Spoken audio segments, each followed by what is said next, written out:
So Aston Villa 2, Arsenal 1. This one stinks. This one hurts a bit. Maybe because it was done by a last-minute winner. Those are the ones that hurt the most. You know, when you're beginning to settle with a point, when you're beginning to give yourself some consolation prize, like, you know, at least you've gone to Aston Villa and came out with a point. They just blammed you with a last kick of the game as well. You know, so that hurts a bit more. But overall, I think this one should be put at the feet of the attackers. The attackers are the ones to be blamed for this. It's not even the manager, because the manager has done his bit. He saw that things were not working in the first half. He took out the -1 in the game. He took out Eze. Eze had no contribution at all. He took him out, brought on Trossard, even though Trossard was not fully fit. He brought Trossard on, brought on a striker, Gyokeres, because Merino was finding himself in spaces. Saka was finding himself in spaces. Rice was finding himself in spaces. Calafiori as well. Ben White. They were all finding themselves in spaces that a striker would actually capitalize on. So he brought on a striker. But what did the striker do? Trossard did his job. Scored the equalizer. What did Martinelli do?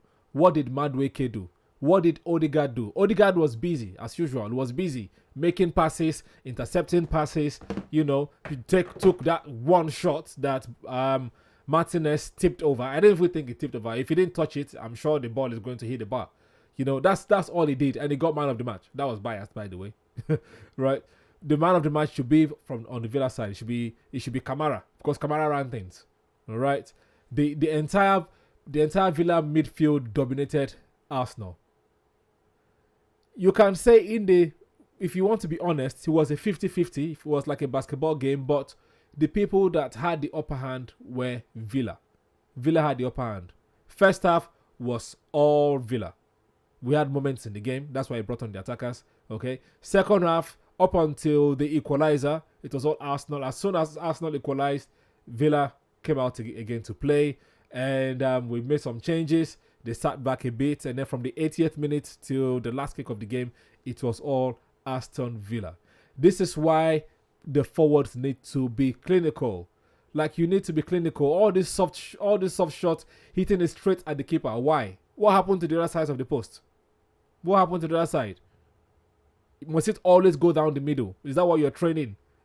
Is that what they're doing at the training? Just hitting balls straight at the middle. That was nothing to write home about. The defenders did their job.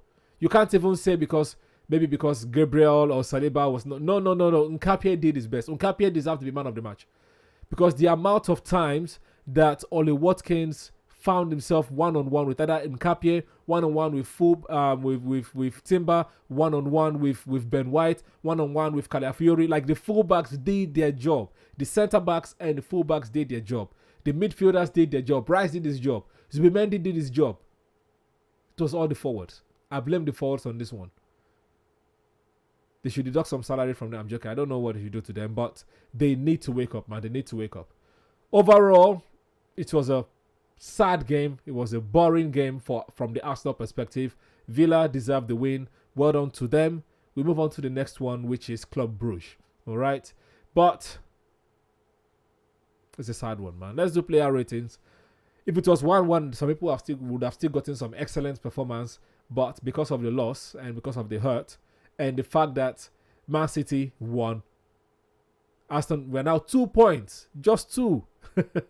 Just 2 points ahead of Manchester City. That's not cool. That's not a cushion.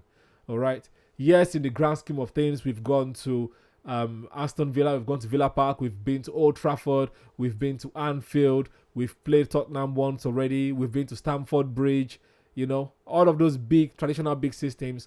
We've played them at least once already. So, in the grand scheme of things, it's not bad. But you would wish, or you would hope, that Arsenal would have done better. Because the last 3 away games, Arsenal has only gotten 2 points out of a possible 9. Right? We drew to Sunderland, drew to Chelsea, and now losing at Villa. So that's not cool. Dropping 7 points is not cool for a title contender. All right. But yeah, let's do some player ratings, man. David Raya, I would say all right performance. No, I would say good performance, to be fair. He kept us in the game for the most part. So good performance for David Raya. Calafiori, good performance. Nkapie, good performance. Timber, good performance. Ben White, good performance. Zubimendi, good performance. Declan Rice, good performance. Odegaard, good performance. Eze, terrible. Merino, alright performance. Saka, good performance. Trossard, good performance. Madueke, terrible. Gyokeres, terrible. Mouse, good performance. Right? That is my rating for the game. You let me know if you agree or disagree in the comment section below. You know, we just take it one game at a time.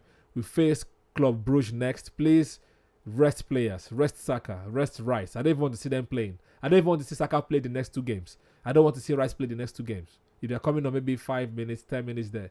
Right, let them Ethan play, give them minutes. Let Mouse Lewis Kelly play, give him minutes. Let Madueke play more. Let Martinelli play more. Let Gyokeres play more. You know, give him a run of games, please. Let's learn to play with a striker. Please. Until next episode, guys. Take care. Come on, you gunners. Peace. Psst, psst. Oi. Subscribe. Press subscribe. Thank you.